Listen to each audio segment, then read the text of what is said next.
guys, it's Pete. I'm here to share a Craftroom organization video. This is what I refer to as the Big Ugly that you have right here. It is a humongous, monstrous filing cabinet. And some of you may remember my video from last year where I kind of gave a hint and you got to guess, and there was a prize winner, and it was Tina. And anyway, this is where I store all of my 12 by 12, my 8.5 by 11 cardstock, as well as many other things. So I'm going to give you a sneak peek into what's in the inside. I'm going to stop in between each drawer just because I don't want to make anybody sick. Now I paid $4.99 for this monster of a filing cabinet. As you can see, it is a huge monster. I ended up painting it with 12 cans of paint. And the reason for that is that this was previously owned by a chimney sweeping company. And even though I wiped it down really good with glass cleaner and sanded a few spots that needed sanding, the soot and the oil from chimney sweeping stuck. And when I spray painted it, it crackled. It was a certified nightmare. And a few of my friends can tell you all about it. Anyway, so it took 12 cans of paint. Normally I don't think it would take that much paint, but this time it did. But still, it was a steal of a deal at $4.99, even with the 12 cans of paint. So the first drawer that I have here is where I keep all of my chipboard and die cuts and that kind of thing. So we're going to peek into that. So this is the overview, and as you can see I have these plastic envelopes, and oh gosh, there's a glare. Hang on guys. Okay, hopefully this is better. As you can see, I have the plastic envelopes, and each one is labeled. I use my label maker to do this, and I have them just kind of in alphabetical order of what they might be, like banners and borders. Alphas are up here, and I have all my mixed shapes, my stickers and quotes, paper doilies, rub-ons, silver alphas, and tags and envelopes, and that kind of thing, just the baby envelopes.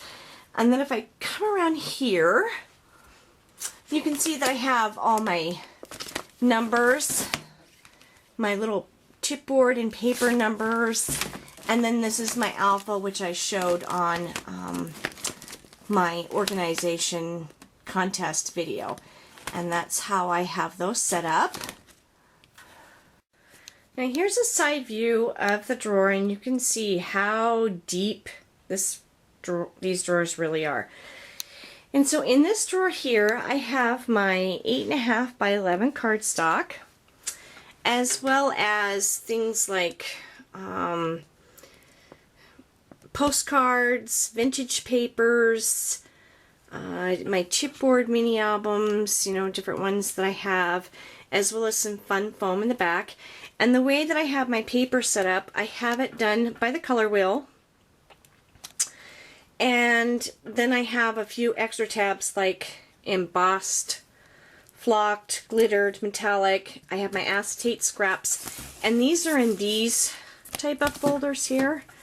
I get these at Walmart.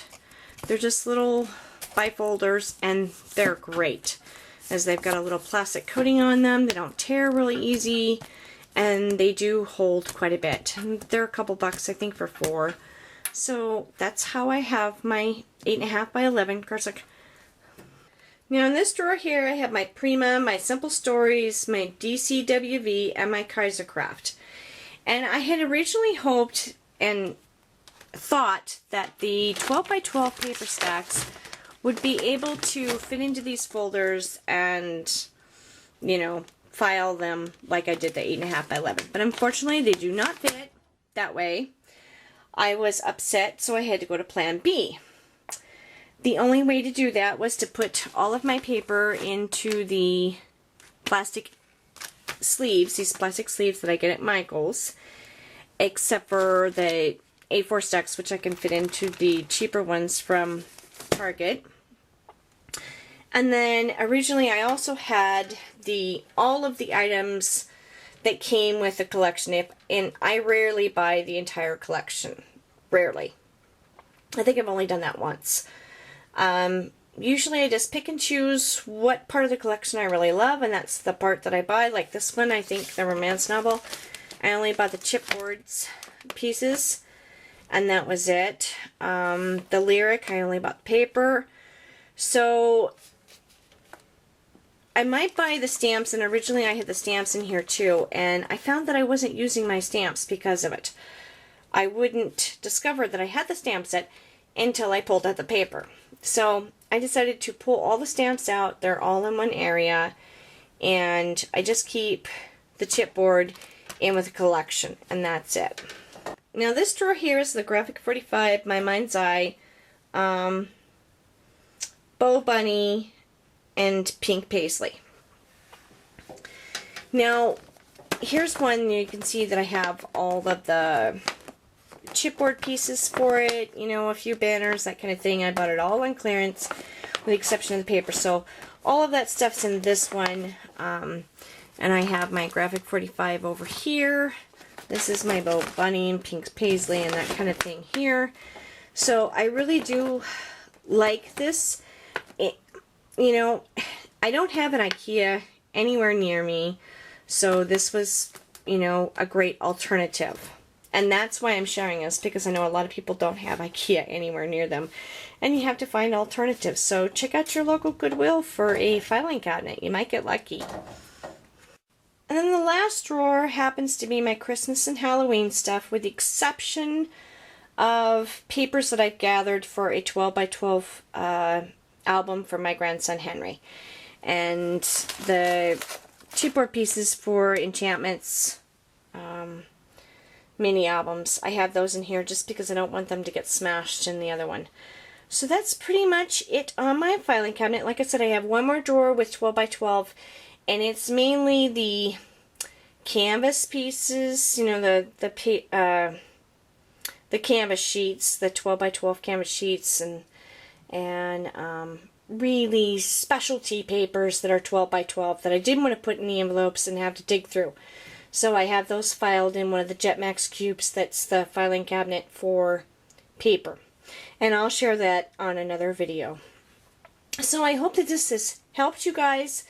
I hope that you're lucky enough to find a filing cabinet that will work for you, or, you know, I mean, even just to put your 8.5 by 11 cardstock and all your die cuts and your alphabets, and you'd be surprised how much these things hold. So thanks everybody for watching, and I hoped in some small way that I've helped you. You have a great week. Bye-bye.